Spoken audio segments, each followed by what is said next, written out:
नहीं बचे, कोई और बैसाखी नहीं बची, तो अब बच्चों की को बैसाखी बना के अपनी राजनीतिक रोटियां पकाने की कोशिश चल रही है। जो कहा सबने कि अल्टीमेटली क्या होगा, अल्टीमेटली कोर्ट ने संज्ञान लेना है, कोर्ट संज्ञान ले चुका। 3 जजेस हैं, सुप्रीम कोर्ट के रिटायर्ड जज उसको हेड कर रहे हैं, एक और हाई कोर्ट के रिटायर्ड चीफ जस्टिस उसमें है, एक और जो जस्टिस रिटायर्ड जस्टिस उसमें है, सीबीआई फॉर्मर डायरेक्टर है, फॉर्मर डीजीपी। इस तरह की एक कमेटी कोर्ट ने बनाई। छर्रे लगे, किसने चलाए किसने नहीं चलाए, आपने बहुत उसकी पॉसिबिलिटीज दी, मैं उसमें जा ही नहीं रहा। जब इन्वेस्टिगेशन ऑन है, जब क्राइम ब्रांच भी इन्वेस्टिगेट कर रही है, सुप्रीम कोर्ट मॉनिटर करवा के इन्वेस्टिगेशन करवा रहा है, जो सच है सामने आ जाएगा।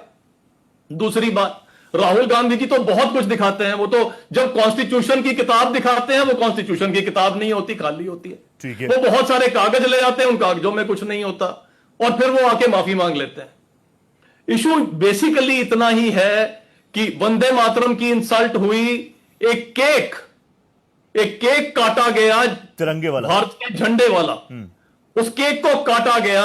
और रमेश जी हैं जो केरला के मिनिस्टर हैं, महाराष्ट्र के इंचार्ज भी हैं, तो insult to national flag, insult to national song. अब जब वो इसी बुरी चीज गले में फंस गई, तो कुछ भी एक बच्चों के सहारे ही मैं कुछ चलाऊं। लेकिन इशू मोटे तौर पे रोहित जी, इशू ये है, ना मेरे को जुडिशरी की रिस्पेक्ट है, ओके, ना मुझे पार्लियामेंट की रिस्पेक्ट है क्योंकि पार्लियामेंट से भी मैं भाग गया, ना मुझे रूल्स की रिस्पेक्ट है क्योंकि मैंने कोई परमिशन भी नहीं ली, मुझे किसी चीज पे विश्वास नहीं है, सिर्फ I am a law unto my self.